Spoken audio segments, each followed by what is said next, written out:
बात करेंगे सीएम पुष्कर सिंह धामी आज से 2 दिवसीय दौरे पर अल्मोड़ा पहुंचेंगे। इस दौरान सीएम पुष्कर सिंह धामी आजीविका महोत्सव में शिरकत करेंगे। इसके साथ ही मुख्यमंत्री जनप्रतिनिधियों से संवाद करेंगे। इसके बाद मुख्यमंत्री धामी शाम मल्ला महल में आयोजित सांस्कृतिक संध्या कार्यक्रम का उद्घाटन करेंगे। दूसरे दिन सीएम धामी रविवार 20 नवंबर को जिला पुस्तकालय एनसीसी कैडेट के कार्यक्रम में भी शामिल होंगे।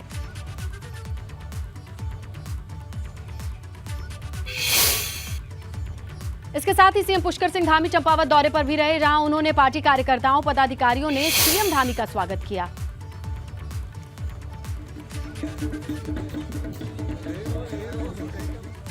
देखिए, हेलीपैड पर ही क्षेत्र के वरिष्ठ नागरिकों से मुलाकात हुई। पत्रकार संगठन के पदाधिकारियों के शपथ ग्रहण में भी पहुंचे। सीएम धामी ने जवाहर नवोदय स्कूल में आयोजित विज्ञान महोत्सव की शुरुआत की।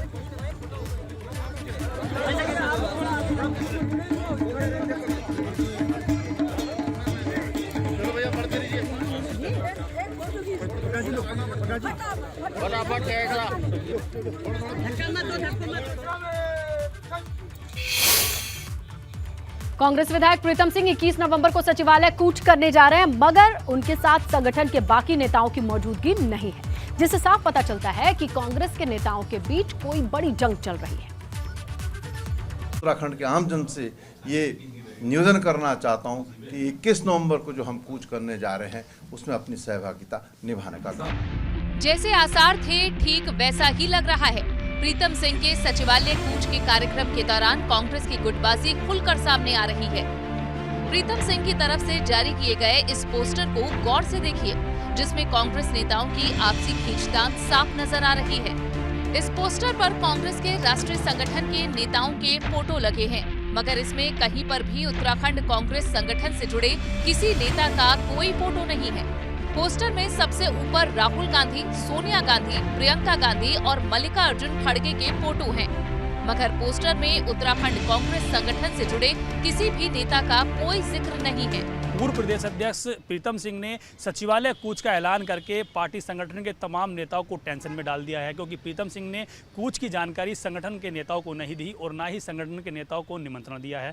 ऐसे में एक बड़ा सवाल इस बात को लेकर भी खड़ा हो गया है कि प्रीतम सिंह ने कूच के लिए जो एक पोस्टर छपवाया है उसमें ना तो बड़े नेताओं के नाम है और ना ही उसमें फोटो हैं। इस बात को लेकर भी जो संगठन है वो टेंशन में है कि आखिरकार प्रीतम सिंह चाहते क्या हैं। इस पोस्टर को भी देखिए, इसमें प्रीतम सिंह का फोटो लगा है, जिसमें 21 नवंबर के कार्यक्रम का जिक्र है। इस पोस्टर में भी कांग्रेस के केंद्रीय नेताओं के फोटो हैं, मगर कहीं पर भी उत्तराखंड कांग्रेस संगठन के नेताओं का कोई भी फोटो नहीं है, न ही किसी नेता के नाम का जिक्र है। क्यों चित्र नहीं है, किस लिए चित्र नहीं है, मैं समझता हूँ अगर इसका ये सवाल प्रीतम सिंह जी से पूछा जाए तो वो उचित रहेगा, क्योंकि उसका जवाब वही दे सकते हैं कि क्यों नहीं है, किस लिए नहीं है। हमने तो बहुत पहले जो भी बात कहनी थी वो स्पष्ट रूप से कह दी है। प्रीतम सिंह चक्राता से विधायक हैं। वे कांग्रेस संगठन के अंदर कई जरूरी पदों पर रह चुके हैं, मगर प्रीतम सिंह पार्टी संगठन से हटकर 21 नवंबर को सचिवालय कूच का ऐलान कर चुके हैं। मैं उत्तराखंड के आम जन से ये निवेदन करना चाहता हूं कि 21 नवंबर को जो हम कूच करने जा रहे हैं उसमें अपनी सहभागिता निभाने का काम। अब सवाल ये है कि क्या उत्तराखंड कांग्रेस संगठन के अंदर नेताओं में एक राय नहीं है? पार्टी अध्यक्ष करण माहरा और प्रीतम सिंह के बीच तल्खी की बात वैसे किसी से छिपी नहीं है। करण माहरा ने पिछले दिनों आरोप लगाया कि प्रीतम सिंह पार्टी संगठन के कार्यक्रमों से दूरी बनाकर रखते हैं। एबीपी गंगा के लिए पंकज राणा की रिपोर्ट। अब ये देखना होगा कि प्रीतम सिंह जो एक कूच कर रहे हैं 21 नवंबर को, उसमें कितनी बड़ी संख्या में लोगों को जुटा पाते हैं और उसमें पार्टी के बड़े नेता शामिल होते हैं या नहीं होते हैं। इससे साफ जाहिर हो जाएगा कि जो प्रीतम सिंह का ये कूच है वो संगठन के लिए नहीं बल्कि व्यक्तिगत तौर पर था। देहरादून से मैं लॉरेंस के साथ पंकज राणा, एबीपी गंगा। पुनर्वास और विस्थापन की मांग को लेकर के टिहरी में ग्रामीण 18 दिन से धरने पर बैठे हैं। ग्रामीणों के समर्थन में अब प्रतापनगर विधायक विक्रम सिंह नेगी पहुंचे। उन्होंने कहा कि ग्रामीण की मांगे जायज हैं, इसीलिए सरकार और टीएचडीसी को इस बारे में सोचना चाहिए।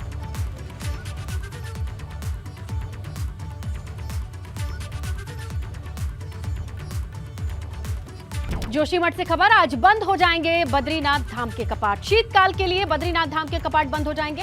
मुहूर्त है 3:35। शीतकाल के लिए बद्रीनाथ के कपाट को विधि विधान से आज बंद कर दिया जाएगा।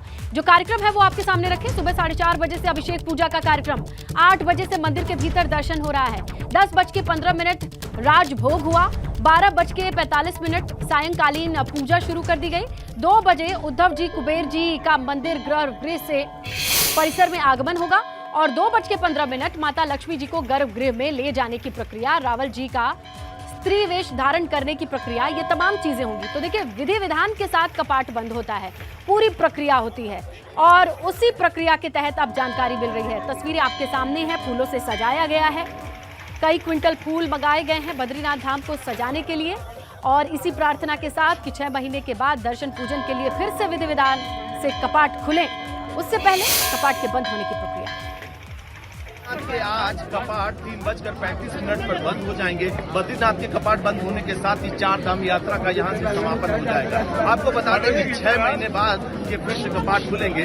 हर महीने अक्टूबर और नवंबर में 4 धाम यात्रा का समापन हो जाता है और वहीं वापस अप्रैल और मई में वापस से कपाट खुलते हैं। इस बार कोविड काल के बाद से यहाँ पर जो बद्रीनाथ और केदारनाथ यमुनोत्री में जो श्रद्धालु थे उनके आने की संख्या में काफी ज्यादा देखा गया है, क्योंकि कोविड काल के चलते जो यात्री थे इस बार नहीं आ रहे थे, लेकिन इस बार काफी यात्री आए। अगर सिर्फ बद्रीनाथ की बात करें तो 17 लाख यात्रियों ने यहाँ पे दर्शन किए हैं। वहीं अगर बात करें केदारनाथ की तो करीब 15 लाख लोगों ने दर्शन किए हैं। तो आज 3:35 पर बद्रीनाथ के कपाट बंद हो जाएंगे और देखेंगे मेरे पीछे बद्रीनाथ को सजा दिया गया है। आज 3:35 पर कपाट बंद होने के साथ ही बद्रीनाथ के साथ ही 4 धाम यात्रा का यहीं से समापन हो जाएगा। मैं विवेक यादव, बद्रीनाथ। हरिद्वार में कुछ दबंगों ने एक दुकानदार को दौड़ा कर पीटा, जिसमें एक वीडियो भी सामने आया है। दबंगों ने पहले दुकानदार को पीट करके अधमरा कर दिया, उसकी दुकान का सारा सामान बाहर फेंक दिया। ये घटना पथरी थाना क्षेत्र के धनपुर गांव की बताई जा रही है। बताया ये भी जा रहा है कि पीड़ित युवक गांव का ही रहने वाला है। कुछ लोगों के साथ उसका विवाद हुआ था और इसी को लेकर के अपनी दबंगई दिखाते हुए, धौंस दिखाते हुए कुछ लोग आते हैं और देखिए बिना किसी डर के कितना उत्पात मचाया हुआ है इस दुकान के बाहर। दुकानदार को पीटा है इन लोगों ने, दुकान में रखा सारा सामान फेंक दिया है। चीख पुकार मची हुई है, लोगों की भीड़ दिखाई दे रही है, अफरा तफरी जैसी स्थिति बनी हुई है। चंद लोगों के बढ़े हुए मनोबल की वजह से ये दबंग हैं इस इलाके के, किसी विवाद का बदला लेने के लिए कुछ यूं पहुंचे, एक दुकानदार को बुरी तरीके से पीटा, उसके दुकान का सारा सामान फेंक दिया। तो नैनीताल के बाद अब हल्द्वानी के बाजार को भी कुमाऊनी कल्चर में सजाने की तैयारी हो रही है। इसके लिए बाजार में दुकानों को कुमाऊनी लुक दिया जा रहा है।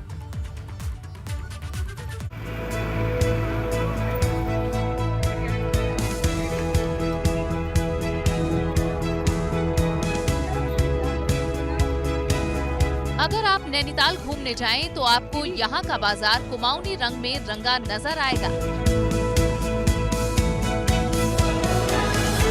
बाजार को खूबसूरत लुक देने के लिए दुकानों के बाहर बेहद खूबसूरत पेंटिंग्स बनाई गई हैं।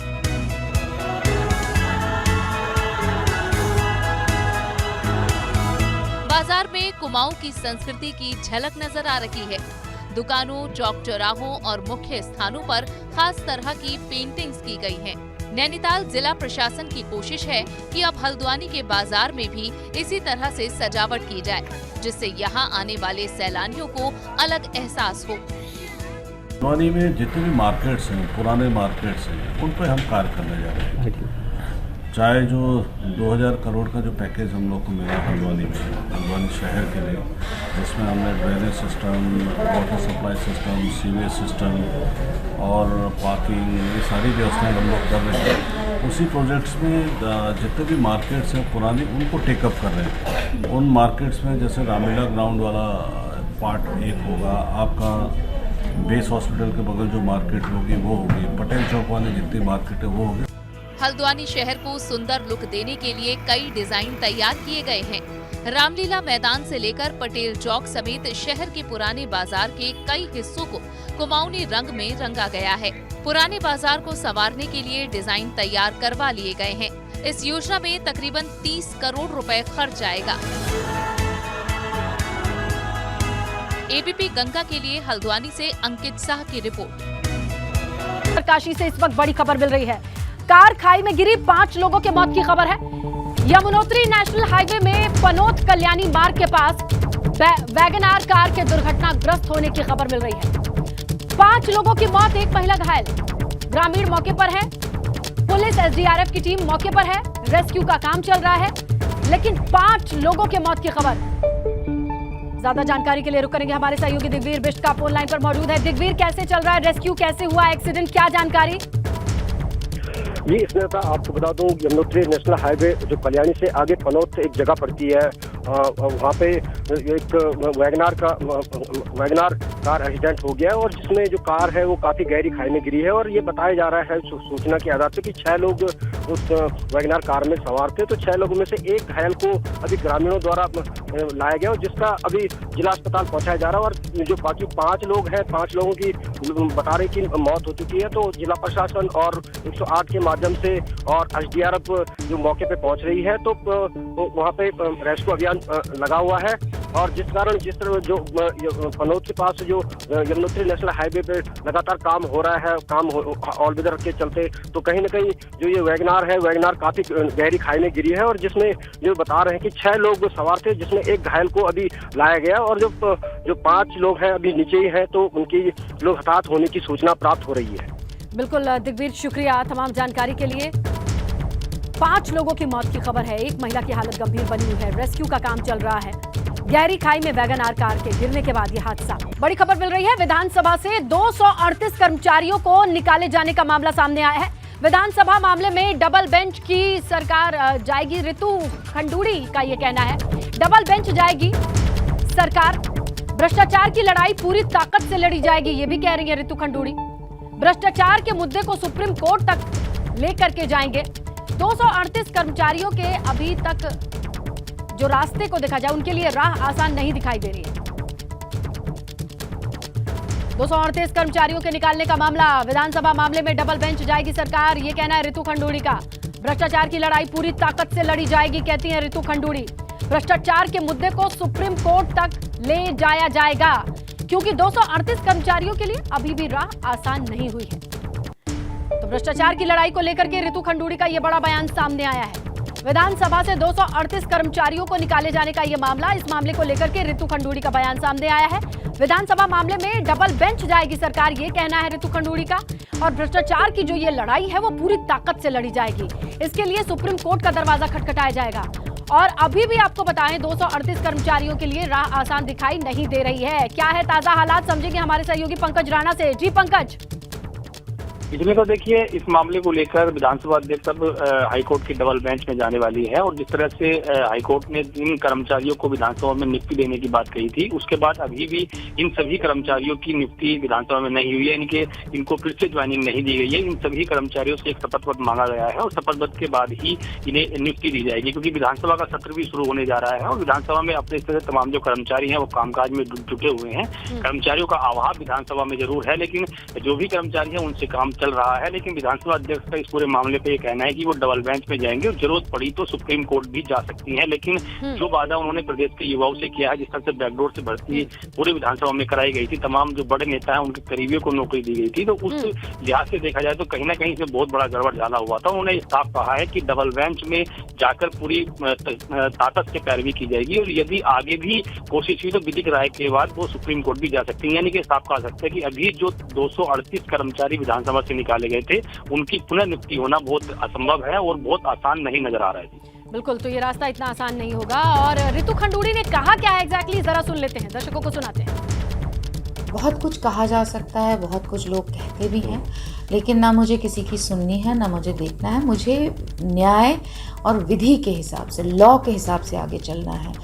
कुछ भी कहा जा सकता है, कहने के लिए लोग कह रहे हैं, वो फ्री हैं कहने के लिए, लेकिन मैं बिना किसी राय लिए, बिना विधि को साथ लिए, बिना लॉ को पढ़े आगे बढ़ने में नहीं विश्वास करती। तो मैंने पूरी राय ली है और उसमें हम मजबूती से कदम बढ़ा रहे हैं और आगे बढ़ रहे हैं। दवाओं के सैंपल फेल होने में उत्तराखंड सबसे आगे है। उत्तराखंड के फार्मा कंपनियों के खेल का खुलासा हुआ है। केंद्रीय दवा नियंत्रण मानक ब्यूरो की एक रिपोर्ट में यह खुलासा हुआ है। उत्तराखंड में फार्मा कंपनियां मानकों की धज्जियां उड़ा रही हैं, ये बात सामने आई है। रिपोर्ट के मुताबिक दवाओं के सैंपल फेल होने में उत्तराखंड सबसे आगे है।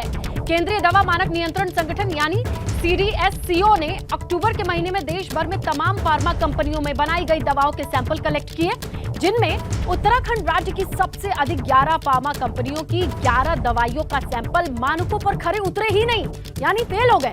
इन दवाओं में अधिकतर बुखार, एंटीबायोटिक, दर्द, उल्टी और विटामिन की दवाएं शामिल हैं। तो जो स्टैंडर्ड होना चाहिए वो मेंटेन नहीं किया गया है। बहुत सारी मैन्युफैक्चरिंग यूनिट उत्तराखंड में स्थित है, इसलिए दवाएं भी सबसे ज़्यादा यहाँ से बनती हैं। हर स्टेट आगे सैंपल की दवाएं उठाता है और वो दवा किस स्थिति में फेल हुई है, ऐसे में फेल हुई है, सब स्टैंडर्ड या डिजिटल में फेल हुई है, वो देखना पड़ता है एक बार। तो अभी हम इसमें रेगुलर सैंपलिंग ज़्यादा से ज़्यादा कर रहे हैं, क्योंकि हमारी लैब बन गई। पहले 1000 सैंपलिंग होती थी, अब 3000 सैंपलिंग हो रही है। इस आधार पर सैंपल फेल होने संभव भी ज़्यादा है। इसमें आधिकारिक तौर पे अभी लिखित रूप से सूचना हमें प्राप्त नहीं है, और जैसे सूचना प्राप्त होगी तो संबंधित फर्म से हम लोग पूछा करेंगे और जो FDA एक्ट में जो सुसंगत प्राविधान है उसके अनुसार हम लोग कार्रवाई सुनिश्चित करेंगे। 11 सैंपल और 11 के 11 सैंपल फेल होने के बाद ये क्या स्थिति है, आइए समझने की कोशिश करते हैं। हमारे सहयोगी का रुख करते हैं, पंकज मौजूद है ग्राउंड पर, उनसे जानकारी लेंगे। रवि, माफ कीजिएगा, रवि कैतुरा का रुख करेंगे। रवि, ये समझना मुश्किल है कि आखिरकार 11 फार्मा कंपनी है और सबके सैंपल फेल हो जाते हैं, स्टैंडर्ड के अकॉर्डिंग नहीं है, इसे लेकर के क्या कहा जाएगा और जो नियंत्रण रखने वाली एजेंसियां हैं, लोकल बॉडीज हैं, वो क्या करती हैं? बिल्कुल सुनीता, देखिए काफ़ी गंभीर मसला है कि जिस तरीके से जो फार्मा कंपनियां हैं, अगर उत्तराखंड में बात की जाए तो एक हब बना हुआ है मेडिकल का, और मेडिकल के क्षेत्र में उत्तराखंड को अग्रणी करने की बात जो है सरकार लगातार करती है। लेकिन जिस तरीके से फार्मा कंपनियों के जो 11 सैंपल फेल हुए हैं, मानकों पर खरे नहीं उतरे हैं, ये अपने आप में गंभीर मसला है। और अगर पूरे देश की बात की जाए तो 12 राज्यों के सैंपल जो है CDSCO ने लिए थे, और उसके बाद जो सबसे ज़्यादा सैंपल जो फेल हुए हैं वो उत्तराखंड से हुए हैं। तो ऐसे में ये चिंता बढ़ जाती है कि जिस तरीके से लोगों को ऐसी दवाइयाँ जो कि खास तौर पर हम बात करें तो बुखार की हैं, उल्टी की हैं, जुखाम की हैं और एंटीबायोटिक हैं और विटामिन की हैं, तो ये तमाम जो सैंपल लिए गए थे ये मानकों पर खरे नहीं उतरे हैं। ऐसे में जो जिम्मेदार अधिकारी हैं उनको इसको गंभीरता से लेना चाहिए। हालांकि अभी जो तर्क दिया गया है ड्रग्स कंट्रोलर द्वारा, उनका कहना है कि ज़्यादा सैंपलिंग हो रही है, इस वजह से फेल हुए हैं, लेकिन ये तर्क के तौर पर नहीं देखा जाएगा, क्योंकि इसे गंभीरता से लेने की जरूरत इस वजह से भी है क्योंकि जिस तरीके से दवाइयाँ यहाँ पर बन रही हैं, इनकी सप्लाई सिर्फ उत्तराखंड में ही नहीं है, तमाम अन्य राज्यों के लिए भी यहाँ से जाती है, और एक बड़ा हब जो है मेडिकल का उत्तराखंड में बनाया जा रहा है। जिस तरीके से जिन फार्मा कंपनियों का ये देखा गया है कि फेल हुई है, तो आगे इसमें बहुत ज़रूरी है स्नेहता कि जो जिम्मेदार अधिकारी हैं उसे गंभीरता से लें और ऐसी कंपनियों को, ऐसे फार्मा कंपनियों को नोटिस भी दिए जाए और साथ ही साथ उन पर जो है कार्रवाई करने के लिए भी बात की जाए, ताकि बहुत गंभीरता से, क्योंकि दवाइयों का मसला है, खराब मिले, लोगों के स्वास्थ्य से खिलवाड़ हो, एक नोटिस थमा करके ठंडे बस्ते में ये पूरा मामला चला जाए, इसलिए तो ये जांच नहीं हुई होगी। बहरहाल आगे जो होगा उस पर हमारी नजर रहेगी। शुक्रिया रवि तमाम जानकारी के लिए। हरिद्वार से खबर मिल रही है, अधिकारियों पर बरसे कैबिनेट मंत्री गणेश जोशी। अधिकारियों को मंत्री गणेश जोशी ने फटकार लगाई है। मीटिंग में तैयारी नहीं करके आए थे अधिकारी, ये कहना है। मीटिंग बीच में छोड़ करके ही बाहर निकले मंत्री गणेश जोशी, ये भी खबर मिल रही है, ये भी जानकारी मिल रही है। अधिकारियों के रवैये से नाराज बताए जा रहे हैं मंत्री गणेश जोशी। अब जैसे जर्जी हॉस्पिटल में आप बता रहे हैं कि 2 एजेंसी काम करेगी, 3 एजेंसी, तो हर एजेंसी बता रही कि मैं इतने उसमें काम कर रही, इतने गाँव में कर रहा हूँ, चारा मिल रहा,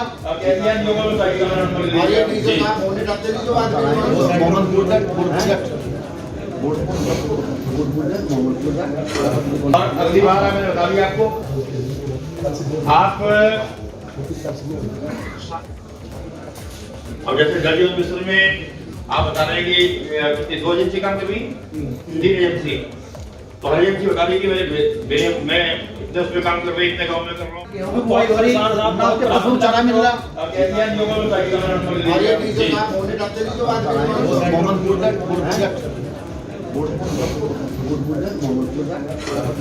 अगली बार मैंने बता दिया आपको, आप चलिए ज्यादा जानकारी रोहित चिगोला हमारे सहयोगी फोन लाइन पर मौजूद हैं, उनसे लेते हैं। रोहित, बताएं क्या ऐसा हो गया कि मंत्री जी इतने नाराज हो गए और अधिकारियों से कहाँ गलती हुई?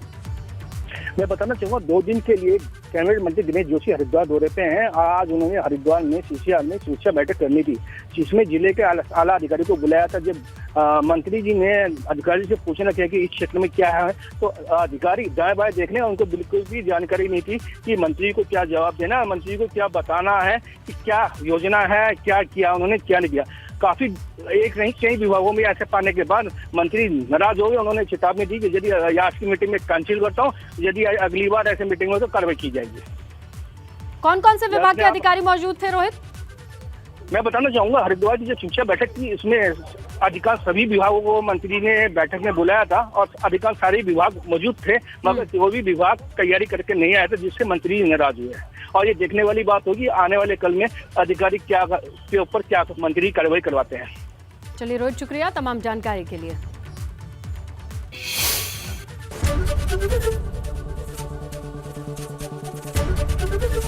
एबीपी गंगा, खबर आपकी, जुबान आपकी।